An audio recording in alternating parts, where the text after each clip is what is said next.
Childhood Sweethearts, Chapter 10, Sugarcube Corner. Over at Sugarcube Corner, you and your friends sat around one of the many vacant tables within the shop. Scootaloo sat beside you on her chair, and across from you was Halo and Archer, with Rumble squeezing on the end next to Scootaloo and Archer. You were all eagerly awaiting the arrival of Sweetie Belle and Applebloom, so that you could finally sort things out between an unexpected conflict that came between you. Scootaloo looked back beside her towards Rumble, seeing that he had his head hanging down and his ears were drooped back over his head. With a hoof, she nudged his shoulder lightly, and he slowly raised his head to meet his glassy purple eyes with Scootaloo's. She motioned for him to lean closer, and when he did, she whispered to him, "Hey, what's up?" Rumble didn't respond. He only motioned briefly with his eyes towards Cerulean, who was in conversation with Halo, and then back to Scootaloo before resuming to hang his head. Scootaloo frowned. She knew Rumble has had a crush on her for as long as she can remember, and she understood what he must be feeling like. Even if she was with Cerulean, it didn't mean that she and him wouldn't remain friends. They'd been close since the day they first met, and it wasn't like this new relationship with Cerulean was going to drive wedge between them, right? Not a moment too soon, the door to the shop opened, and when you turned to see, you noticed that it was none other than Sweetie Belle and a shame-looking Applebloom beside her. Neither of them made a sound as they made their way towards your table and took a seat each, Applebloom keeping her head down all the while, as she took place between Halo and Archer. From your position next to Applebloom, you could feel the cold radiating from her.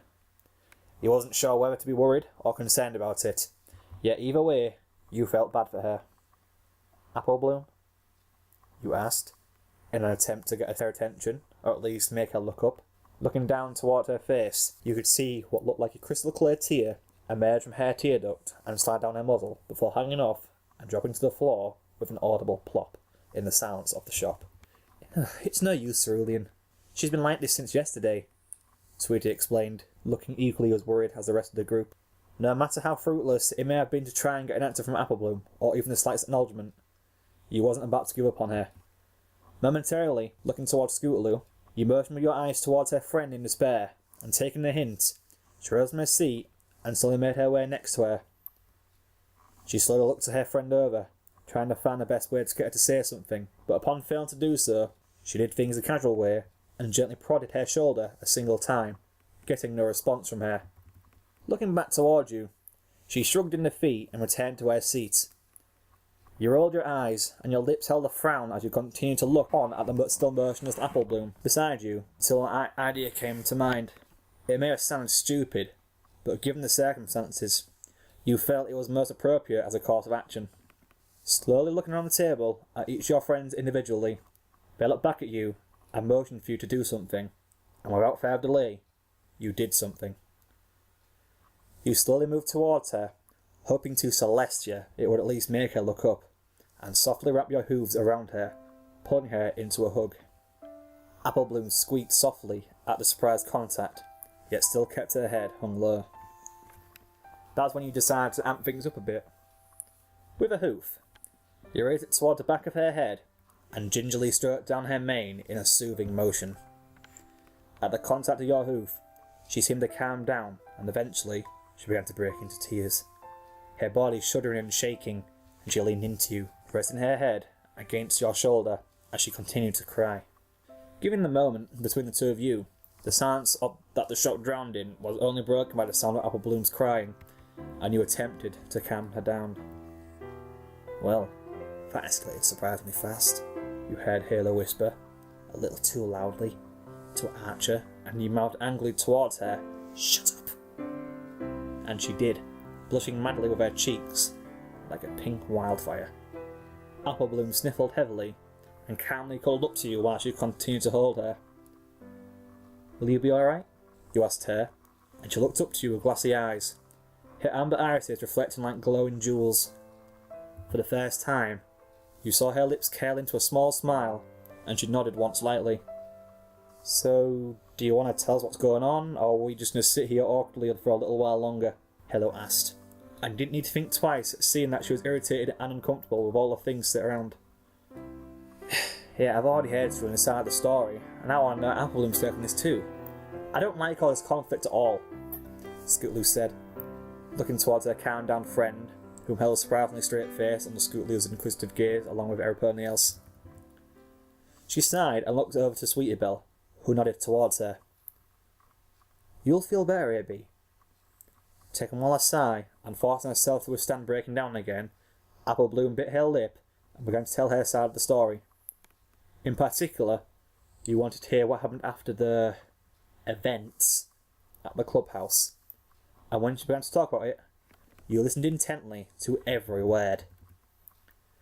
She went on for nearly about an hour or maybe a little over, and looks in your friends' faces all ranged from shocked to surprised, and some places in between. Well, all apart from Halo, who you saw had her head in her hooves as if she was listening to a comedic story. I swear, I have no clue what goes on in her head sometimes, you thought to yourself as you mentally rolled your eyes. As a matter of fact, the only one with a casual expression was Sweetie Belle, whom you guessed has heard it before. As for yourself, you were quite surprised.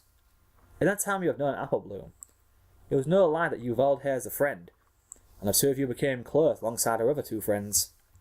From what you've heard from her friends and a few other ponies, you knew that the Apple family were an honest kind of ponies, and for a pony such as Apple Bloom, who was brought up in such a family to lie to Sweetie Belle about it, and either deliberately or out of nervousness, in this case, second one, to the point where she actually did hit you, without knowing it was a huge misunderstanding, was mind-blowing. Apple Bloom was crying again by the time she had finished her story, and every pony stared at her, and she was visibly shaking and uncomfortable under all the eyes focused on her, almost as if there were a bunch of lasers that were melting into her very soul. I never meant to lie. Honestly, I didn't. I was just so nervous and scared about what I did. Oh, I'm so sorry. Especially to you, Cerulean. She looked toward you with sad and regrettable eyes, and you sympathised her. Yes, what she did caught you very off guard, and was the main reason for all this conflict. But she was still your friend nonetheless. You wasn't the kind of pony to hold grudges, especially against one of your own friends.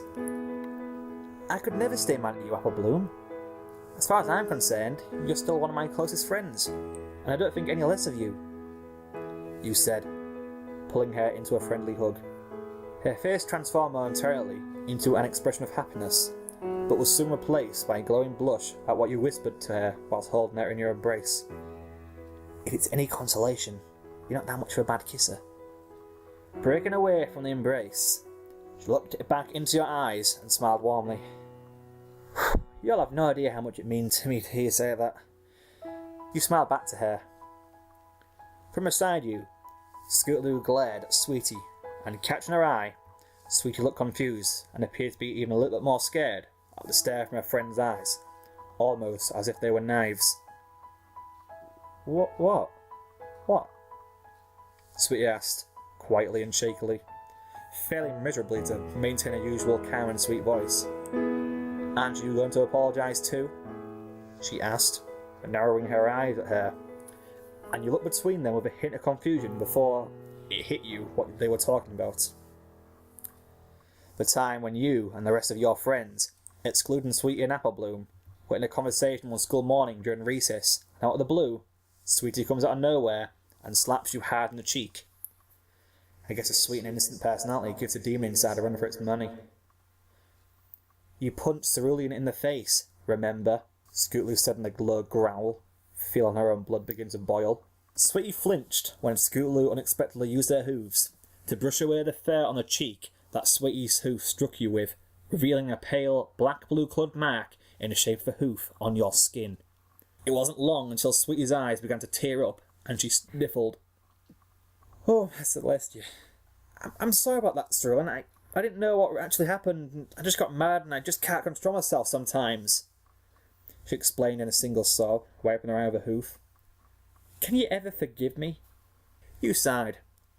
Once more, I'm not the one to hold grudges against my friends over misunderstandings, so yes, I do forgive you, Sweetie.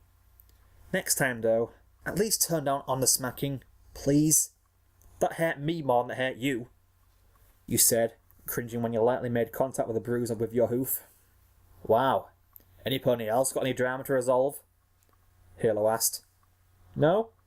Good, because we're in a pastry shop and it's driving me crazy staring at all these cupcakes and stuff. Without any objections, Halo was off like a rocket, not bothering to give the chance that anybody else say anything. Watching his sister about to give herself an unearthly amount of sugar, Archer rolled his eyes and frowned before getting up and going after her. I'll go and keep her under control. You snickered behind your hoof, and everybody else turned to look at you with confused glances. What? She's just so random sometimes, I can't help it. They all rolled their eyes at you. Well, all apart from Rumble, who had his head hung down again. Scootaloo frowned and tapped you on the shoulder, causing you to turn around to face her. Leaning close to you, she whispered in your ear, Cerulean, do you mind if me and Rumble go and sit at a little table to have a chat? He seems a little upset, she said, motioning with her eyes towards young Pegasus. You simply nodded and asked for Sweet and Apple Bloom to follow you towards an empty table a short way away, leaving Scootaloo and Rumble alone together. From your newly seated positions, you all took a final glance back over towards them, and you could see that Rumble was visibly upset. It was the first time you have ever seen Rumble upset, and you guessed that he was rarely in this kind of mood. However, given the circumstances, you thought that it was understandable. Something about it made you recall the night when you were in that crazy conversation with the imaginary version of Scootaloo, and something about her telling you that Rumble liked her as more than a friend, and that she secretly decided not to tell him that she knew. Somehow, you wasn't sure whether to feel happy or sad about that. Granted, if you were in Rumble's position and developed a crush on Scootaloo when you became friends, only to find out that when a new cult comes to town and befriends said Pegasus and ends up in a relationship with her, you would be shattered. You frowned sympathetically. To you, Rumble was like the brother you never had, and you did talk a lot more than the others in the school playground. Well, since we're going to be here for a while, would you mind if I bought us all something from the counter? Perhaps a few milkshakes? Mum gave me a few spare bits. You offered, and both Sweetie and Apple Bloom's faces lit up. Sure, sounds good.